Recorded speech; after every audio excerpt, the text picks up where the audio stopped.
Bueno, buenos días y bueno, antes de empezar siempre pues es de bien nacido ser agradecidos, ¿no? Y pues yo agradezco la invitación en mi nombre y el de la entidad a la que voy a representar, que es Elche Acoge.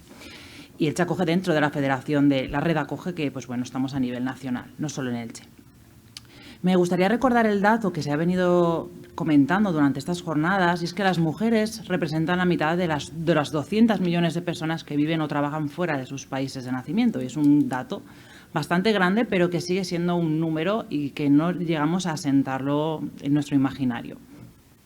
Me gustaría iniciar esta intervención con una frase en prosa rimada que yo he tenido la osadía de traducir al español, de una poetisa canadiense de origen indio, que se llama Rupi Kaur y que está teniendo mucho éxito en redes sociales, en bastantes medios, y que en referencia a las mujeres dice tal que así: nuestras espaldas cuentan historias que los lomos de los libros serían incapaces de soportar.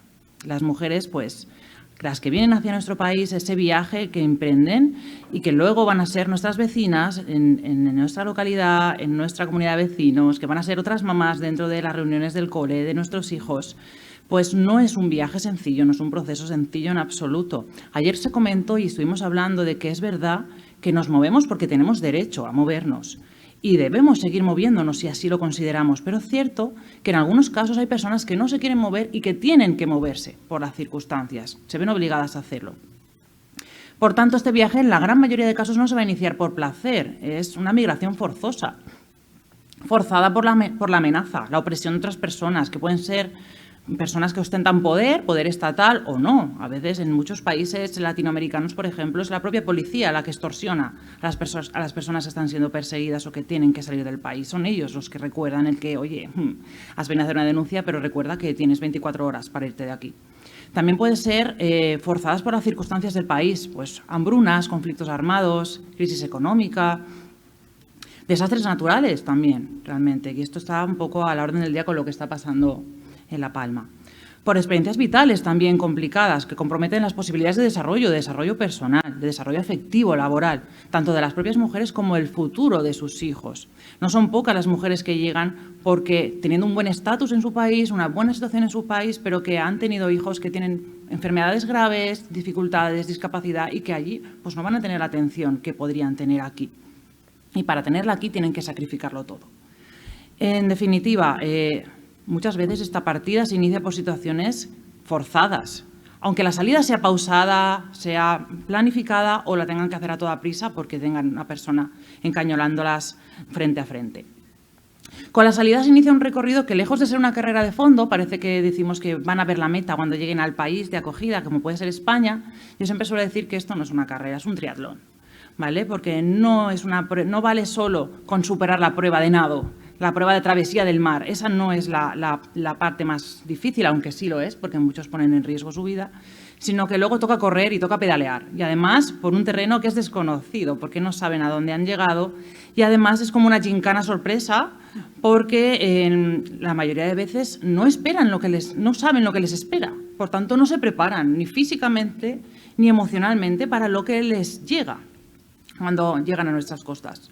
Y además se topan con el trecho, ¿no? El trecho que es la diferencia entre el derecho y el hecho. El derecho a movernos, el derecho a migrar, el derecho a buscar una calidad de vida mejor y el hecho de que la ley de extranjería no nos permita hacerlo de forma segura y con unos derechos fundamentales garantizados. Entonces, la diferencia entre el derecho y el hecho, pues es el trecho, ¿no? Y se van a topar con él. Y además de todo esto, con una mochila bien cargada, es decir, que van a atravesar el mar, además, o van a venir en avión, pero el mar, para que sigamos con la imagen del triatlón, van a pedalear y van a correr, pero con mochila bien cargada. ¿De qué? Pues de expectativas irreales, totalmente. No tenemos información, no sabemos qué va a pasar. Y además son expectativas que están alimentadas por presión social y familiar. Lo vas a hacer bien, vas a ser tú el que nos va a salvar de esta situación, vas a ser tú el que nos emancipe y, por tanto, eres tú el que puede con todo. Y vienen llegando que voy a llegar y voy a ponerme a trabajar y mañana voy a estar mandando dinero a mi país. También vienen cargadas esas mochilas de autoexigencia por cumplir con los roles que se han sido asignados tradicionalmente. Por ejemplo, en el caso de los hombres, tienen que ser los cabezas de familia, los salvadores, los que lleven el dinero. Las mujeres son las que tienen que cuidar de la familia, los que tienen que establecer el hogar, las raíces. También con el deber de corresponder con medios económicos a los esfuerzos que han desarrollado los padres. Es como que se lo debo. Yo tengo que ahora hacer esto y tengo que conseguir salir adelante para agradecerle a mis padres todo lo que han hecho por mí, todo lo que han invertido en mi educación, en mi crianza.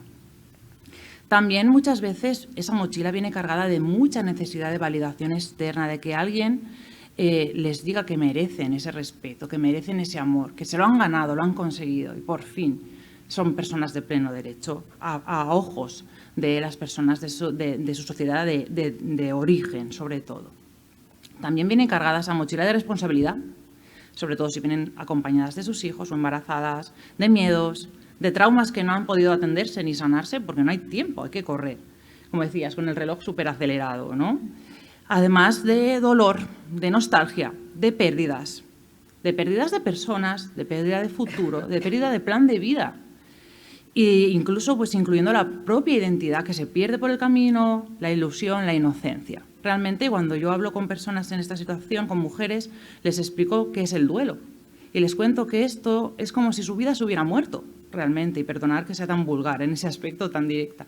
Pero es que todo mi plan de vida, toda mi película, todo lo que yo tenía pensado, se murió, ya nunca va a volver a ser igual. Puedo hacer otra vida, pero no es la misma y no sustituye a la que yo ya tenía planificada. Y eso duele mucho. Por eso nos quitan la inocencia en ese trayecto.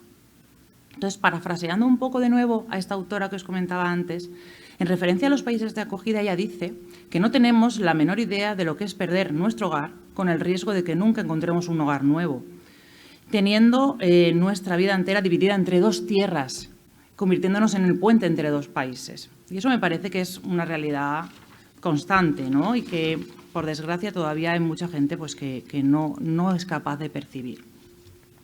Si me permitís dar datos, porque, hombre, ya que estamos, damos. En lo que respecta a Elche, las mujeres inmigrantes representan el 47% de la población. Es decir, que hay muchísimas mujeres. Ya no solo vienen como acompañantes, no vienen en una segunda fase, sino que son ellas las que asumen el proceso migratorio, las que llegan en primer lugar para intentar abrirse camino y ayudar luego a la reagrupación familiar o incluso emprender un proyecto en solitario o como madres solas, como familias monoparentales.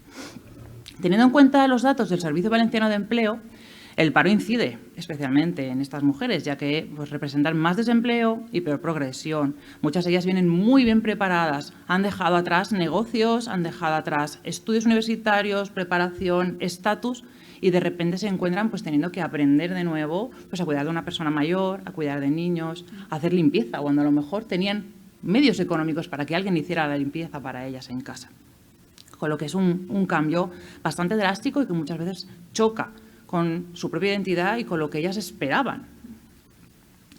Estos datos nos confirman la desigualdad en el acceso al empleo y además en las mujeres extracomunitarias que además están de forma irregular todavía tenemos esa doble o triple discriminación por ser mujer, por ser migrante y por ser trabajadora.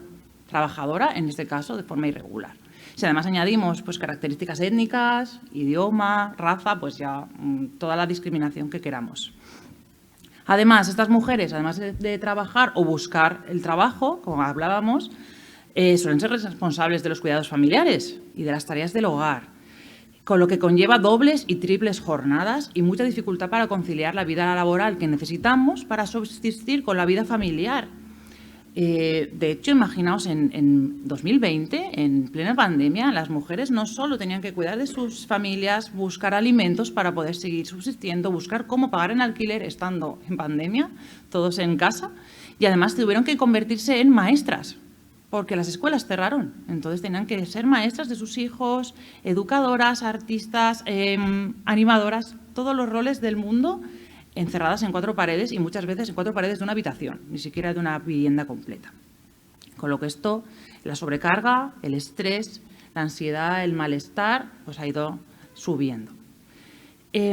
Además, muchas de ellas ni siquiera tienen redes sociales y de apoyo, no conocen a nadie más. Muchas de las personas que nosotros atendemos ahora pues dicen que llegaron en plena pandemia y que llegaron del aeropuerto a una habitación y ya no vieron a nadie más ni conocieron a nadie más en meses, con lo difícil que es esto.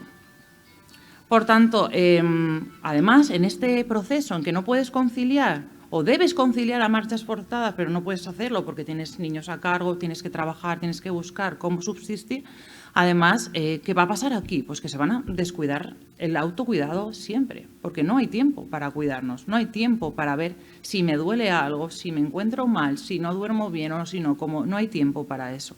Por tanto, ellas se descuidan a sí mismas y en este proceso muchas veces también descuidan sus funciones como madres, porque no tienen apoyo, no tienen facilidades y sobreviven. ¿Vale? Yo muchas veces en el trabajo les comento a los compañeros que esto es como un programa que hacen en Discovery Max, que el título en español es un poco feo, pero se llama Aventura en pelotas. Y dejan a dos personas en medio de la nada, desnudas, sin zapatos, sin alimento, sin nada, y tienen que sobrevivir un mes. En este caso es una aventura en pelotas, pero no de un mes. De muchísimo tiempo y además con una familia a cargo. Por tanto, es muy, muy salvaje realmente la supervivencia en este caso. Además, no nos podemos perder de vista la violencia de género. ¿Vale? Entre las mujeres víctimas de violencia de género destaca el maltrato físico, el psicológico o un combo. Y además, pues, en los últimos años hemos estado detectando muchísimo abusos sexuales en la infancia a mujeres que ya vienen con esa carga a cuestas y que en todo este proceso muchas veces no han tenido tiempo de sanar esas heridas y cuando ya han llegado aquí han parado de repente, de golpe, porque no puedes hacer cosas, no puedes trabajar, es cuando han empezado a salir las pesadillas, las reminiscencias, los momentos de disociación y han vuelto a recordar lo que pasaba. Y ha sido en ese momento cuando han conectado con el proceso de abuso. O han venido huyendo porque sus hijos iban a ser abusados próximamente, ¿no? En esa búsqueda de la salvación, si no para ellas, porque ya para sus hijos, porque eran ya posibles víctimas. Y muchas veces, además, sin poder denunciar, porque aunque estamos educando y explicando que hay que denunciar, que hay que poner límites, que aquí hay una ley que nos ampara, siguen siendo dependientes económicamente y documentalmente de sus parejas en muchos casos. Entonces, si denuncian, saben que entonces qué va a pasar conmigo y con mis hijos. Si no tengo redes que me apoyen, que me ayuden, que me den una habitación, un hogar, voy a quedar en la nada. Pues para la nada me quedo como estoy. Y sigo aguantando. Durante el confinamiento, pues los casos de violencia aumentaron de forma mucho más dramática. No puedo contaros los casos que yo atendía a nivel online, WhatsApp, 24 horas, de momentos de llanto extremo, porque no puedo salir de aquí. Y tengo que estar con este señor, pues que me desampara, que no me da de comer, que no quiere que yo me comunique con más personas, que no me ha dejado aprender el idioma, que me maltrata físicamente y que además tengo que cumplir con sus necesidades sexuales, aunque yo no quiera. Así que esto tampoco lo podemos perder de vista. Incluso además, cuando están de forma irregular, hay que añadir que si su pareja también lo está y denuncian y lo expulsan, y hay niños en país de origen, él llega antes que ella. Con lo que tienen poder sobre los hijos y tienen poder para ejercer violencia vicaria, que ahora parece que esté tan de moda aquí, pero en otros países esto es más de lo mismo y lleva una larga trayectoria, ¿no? Que sean los hijos los que paguen para hacer daño a las madres, un daño insoportable. Entonces, así, estos estresores de riesgo de exclusión social, desarraigo familiar, social, cultural, incorporación a una sociedad que no conocemos, recursos económicos insuficientes, monomarentalidad, violencia de género, carencia de redes de apoyo, toda esta mochila bien llenita, que os decía, para tener que correr a contrarreloj en esta maratón, en este triatlón, impactan, por supuesto, de forma física sobre la salud de las mujeres y a nivel emocional. Y da igual la nacionalidad, porque lo vemos de forma constante en el trabajo. Es una carga muy pesada y las vuelve muy vulnerables y aumenta esas probabilidades de enfermar de forma física y de forma psicológica o ambas, ¿vale? Y además esto lo podemos ver en tantos y tantos y tantos testimonios, en tantas historias de vida y la pena es que esto es inimaginable para gran parte de la sociedad acogida o se ha invisibilizado en discursos de odio. Y además es que muchas de las mujeres ni siquiera aparecen en las cifras porque al estar irregulares y no tener padrón, son inexistentes, ya no son invisibles, son inexistentes, no están, no se han cuantificado. Eso como para ponerse en antecedentes. Si me queda tiempo, que espero que un poquito, os hablo del chacoge. ¿Qué hacemos nosotros? Porque este es el panorama con el que nos encontramos a diario, pero ¿qué hacemos nosotros para trabajar con esto?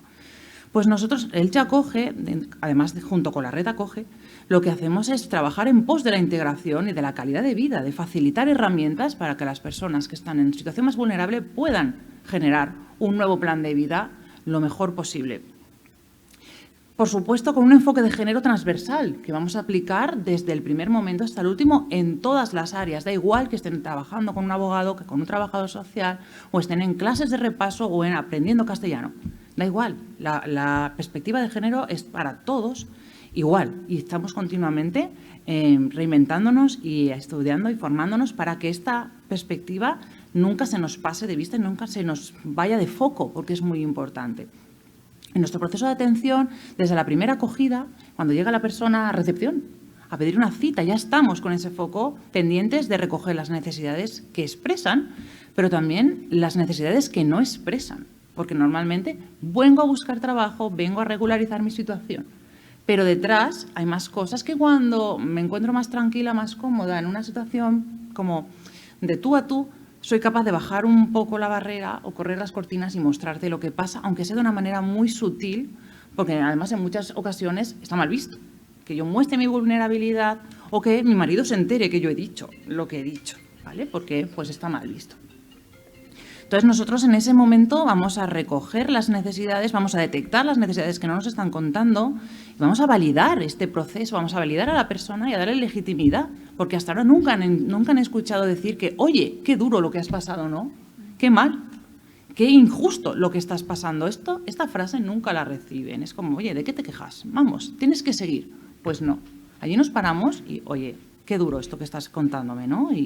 Y cuánto siento lo que has pasado. Validamos su proceso y lo legitimamos, porque es legítimo el dolor que sienten y la frustración y a veces la rabia y la impotencia con lo que vienen a reclamarte, ¿no? Porque es que estoy harto y tienen toda la razón del mundo. Vamos a generar un itinerario de intervención, como comentabais también, individualizado, desde el tema jurídico, laboral, social, psicológico y formativo, porque, como decíais, no podemos perder de vista que necesitan formarse en el idioma, en el empleo, incluso actualizándose y adquiriendo herramientas que antes no tenían, porque a lo mejor trabajaban en arquitectura o ingeniería y ahora soy interna y tengo que limpiar platos y cuidar de una persona mayor demenciada sin haberme enfrentado nunca a una demencia, por ejemplo, o a una enfermedad neurodegenerativa. Con lo que vamos a trazar esa intervención y no solo la vamos a trazar, sino que la vamos a acompañar y la vamos a seguir para ver que esto se cumple, para ver que los objetivos marcados por ambos partes, porque no solo vale que yo trace lo que yo creo que es bueno para ti, sí que necesito recoger lo que tú crees que es bueno para ti y dártelo en la medida de lo posible. Si no, estaríamos pecando de paternalismo, ¿no? Tú necesitas aprender, pero ¿y si yo lo que necesito ahora es otra cosa? Necesito que me escuches, necesito llorarlo. Pues entonces vamos a centrarnos en lo que la persona necesita al tiempo que estamos trabajando. Por supuesto, en la parte que a mí me toca, como psicóloga, pues también vamos a hacer una intervención individual, grupal, familiar, desde la parte psicológica, pero también desde la mediación lingüística, la mediación cultural, artística, sanitaria, desde una intervención psicológica al uso a pues, grupos de mujeres en las que las unimos, les damos un espacio de encuentro en el que ellas deciden de qué quieren hablar y que además les vamos a trabajar y a confrontar y a mostrar que tenemos muchas diferencias, pero muchas cosas que nos hacen iguales. Sobre todo, en el caso de las madres, el amor por nuestros hijos, que hace que movamos fronteras, ¿no? Que nos dejemos los zapatos en esa carrera. Entonces, les generamos ese espacio para que ellas se empoderen, sean agentes activos y puedan ir trazando su nuevo camino de una manera más empoderada y con conocimiento de sus derechos. Y, por supuesto, de sus deberes también, pero de sus derechos y de la posibilidad que tienen ahora de romper con patrones que repiten y que les aplicaron a ellas y que no les gustaban, que les hicieron sentir mal, ¿vale? Sobre todo desde el tema de la educación hacia los menores. Por supuesto, también trabajamos con sus hijos y esto redundará en ellas también. Trabajamos con los niños desde aportándoles el aprendizaje del idioma, el refuerzo de los conocimientos de la escuela, de haciendo un seguimiento pormenorizado de cómo están, porque a veces la entrada a la familia y a las mujeres no son ellas, son sus hijos. Entonces, viendo cómo están los niños, si hay alguna dificultad, si hay algún cambio comportamental, si de repente explotan a llorar sin una causa aparente, muchas veces a partir de ellos podemos llegar a ellas, porque les cuesta a veces pedir ayuda. Por tanto, tenemos esa intervención de seguimiento continuo en coordinación con entidades externas, a nivel municipal, con instituciones públicas, privadas, con las escuelas, con una coordinación bastante amplia y que no solo es a nivel municipal, sino provincial, autonómico y nacional por medio de la red ACOGE. Por supuesto, sensibilización es primordial. Trabajamos la sensibilización con la población general, con el barrio. Nosotros tenemos 2 sedes, una está en el barrio más pobre de España por 3er año consecutivo, que es el barrio de Carrús, y por tanto trabajamos abiertos al barrio porque convivimos, somos miembros todos de una misma sociedad y por tanto tenemos que trabajar juntos, conocernos para romper esos mitos y esos miedos y a poder acercarnos en comunidad.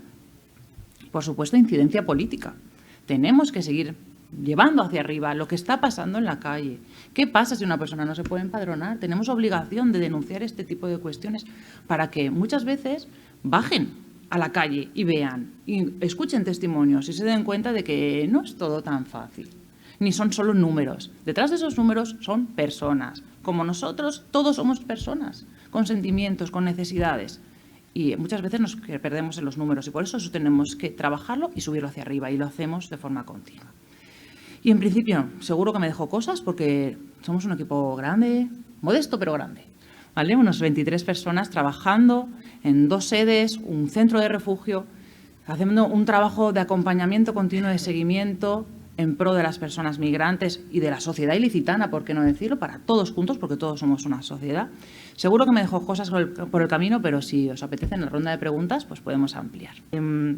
Al respecto de la sensibilización, a mí me parece que es fundamental. Realmente la sociedad necesita saber lo que está pasando, pero con esa visión real. O sea, sin filtros que quitan hierro o con filtros pues, de odio y que hacen ver que el diferente viene a quitarnos lo nuestro, que es como algo muy abstracto, ¿no? Pero sí que es cierto que la sensibilización creo que tiene que tocar muchas puertas porque se dan muchas cosas por sabidas, ¿no? Y, por ejemplo, nosotros trabajamos mucho, no solo con los docentes, que es súper interesante porque, al fin y al cabo, muchas veces los niños son los primeros que entran al sistema educativo, tengan el nivel de idioma que tengan, que eso es otro cantar, y son un poco los primeros agentes socializadores, pero también, por ejemplo, el personal sanitario. ¿Por qué? Porque muchas veces nos vamos a encontrar con enfermeras, médicos, matronas, que ante determinadas situaciones pues no tenían ni idea de que esto podía estar pasando, de cómo abordar el tema, de si esto socialmente está bien visto o no, por qué la mujer se retrae y no me cuenta lo que pasa si es algo tan importante. Por ejemplo, con la mutilación genital esto es un tema primordial. Las mujeres no lo van a contar a un médico de atención primaria, ni siquiera a sus ginecólogos en el momento del parto, a veces ni siquiera lo informan, porque lo tienen tan interiorizado como que eso es algo normal, que todo el mundo tiene los genitales así y no es así, porque lo hicieron cuando eran muy pequeñas.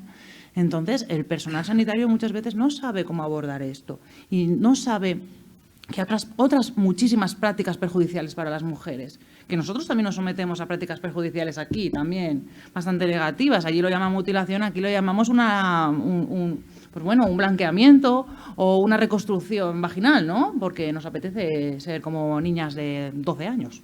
Pero realmente esa situación muchas veces no saben cómo abordarla, si no decir nada, si hacer, porque resulta invasivo, porque para ellas culturalmente es un tabú y no hablan del tema. Entonces, creo que esta parte de la sociedad tan importante, docentes, personal sanitario, personal público, necesita saber todo esto. Sobre todo también en todo el tema burocrático. A veces pensamos que un administrativo de una OMAC no tiene que saber ciertas cosas, pero debería saberlas. Debería saber tener un foco un poco más amplio en cuanto a respeto, a conocer la diversidad y a entender que estamos en una sociedad plural, diferente y que no es lo que era hace tantos años. Entonces, muchas veces van a cometer fallos que incluso rozan el insulto y rozan la discriminación por desconocimiento y por temor. Entonces, creo que eso sería muy importante que llegáramos a todo este eje de población. Y nosotros, por ejemplo, pues en Elche pues lo hacemos mucho y nos gusta mucho hacerlo, ¿vale? Porque vemos que luego hay cambios y que incluso en un centro de salud del barrio ya tienen interés en, oye, ¿y cómo lo podemos mejorar todo esto? Pues eso es una parte que podemos hacer nosotros. Y a nivel de incidencia política es que me parece fundamental, por lo mismo, porque tengamos un puesto en política no significa que lo sepamos todo. No conocemos a todas las personas de todas las nacionalidades ni a todos los testimonios. No lo conocemos, que es imposible, yo tampoco los conozco todos. Entonces, el tener una visión más amplia les va a facilitar un trabajo más centrado en la realidad y en las necesidades de la población, no tanto en lo que es bueno. Porque un poco caemos en esa parte paternalista que comentaba antes, de yo pienso que la población necesita esto y esto es lo que necesita. ¿Pero has preguntado? Muchas veces no. no llega, el sentir de la población no llega a los políticos por la situación que hay, ¿no? Y la diversidad. Entonces, las entidades sí tenemos ese altavoz, sí tenemos esa posibilidad de subirlo hacia arriba. Y poco o mucho, por lo menos va llegando el mensaje, y eso es importante. Entonces, yo creo que es un trabajo que tenemos que hacer de base todas las entidades sociales, porque somos los que estamos en la primera línea, a pie de calle, a pie de patera, en el puerto, en las calles, cuando viene alguien con las maletitas a las 2 de la tarde, un viernes, para decirte que no tiene dónde ir. Somos nosotros los que estamos ahí. Entonces, nosotros tenemos el derecho y la obligación de elevar estos temas hacia arriba para que puedan un poco ampliar la visión y ajustar esas intervenciones hacia la población, porque realmente, si no nos basamos en las necesidades reales que hay, no sirve para nada.